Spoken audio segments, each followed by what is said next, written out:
41, had to be put down at the San Diego Zoo Safari Park after developing a bacterial infection. She was described as an iconic animal whose gentle disposition and love of having her back scratched had endeared her to staff. It means there are now only 3 northern white rhinos left in the world. Lots of you getting in touch about this. Andrew on Facebook, well done humanity, only 3 left. Denise on Facebook, this is just devastating. Man should hang its head in shame that this has been allowed to happen. Well, let's talk to Richard Vigne, Chief Executive Officer at the Pejeta Conservancy, a wildlife reserve in northern Kenya where the remaining 3 northern white rhinos are. Thank you for joining us. You actually met Nola, didn't you? I did. I happened to be in San Diego last week, so I did meet her. Yes, she looked reasonably healthy then, but obviously things have taken a turn for the worse. And how much of a blow is it to the future of northern white rhinos that one of only 4 has now died? Do you know, this species has been on the brink of extinction for an awfully long period of time. If you get to a situation where there's only 4 animals left, the chances of recovering that species are pretty small. And that's where we are, and that is as a result of demand for their horn and poaching of the species. And that's something that affects all rhinos across the planet. So the loss of Lola is, it's not great, and we're down to 3, but to be frank, it doesn't really change dramatically the chances of recovering that species. Is there any hope? You've got the 3 northern white rhinos where you are. Is there anything that can be done in terms of a breeding program? The answer is yes. The only way to do it now probably is through scientifically assisted reproductive methods.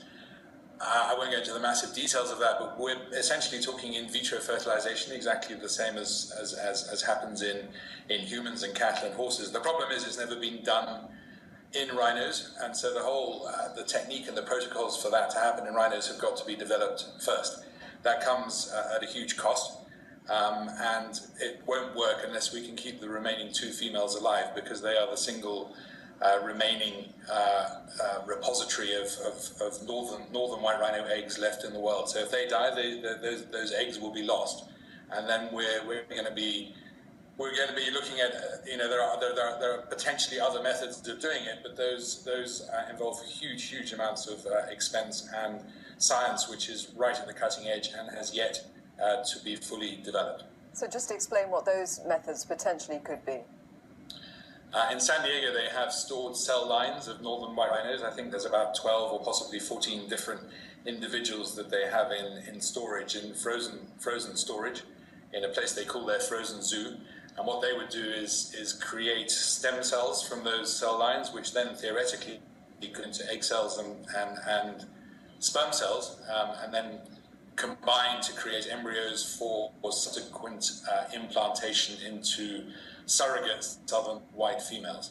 So it's a real long shot, because the creation of those stem cells and then the subsequent creation of sperm cells and egg cells, I don't think has ever been done. I'm not a scientist, and so I don't know exactly, but it's certainly science which is a long way from happening, and as I mentioned earlier, will cost a huge amount of money to make happen. You're talking about the southern white rhino, I think there are 20,000 southern white rhinos left. What is the difference between the northern white rhino and the southern? If you were to look at them, you wouldn't see much difference. There are a few sort of morphological differences. They tend to have a slightly hairier fringe to their ear, but more importantly, they're adapted to live in different habitats. So the northern white rhino traditionally existed across North and Central Africa, and those areas offer different environmental challenges to rhinos. So the loss of the genetics that make up the northern white rhino would preclude us from ever introducing rhinos back into those areas at some stage in the future. And really, that's the importance of it. Richard Vigne, thank you very much for talking to us. It's a pleasure. Thank you. Right, let's bring you some of your comments on those 3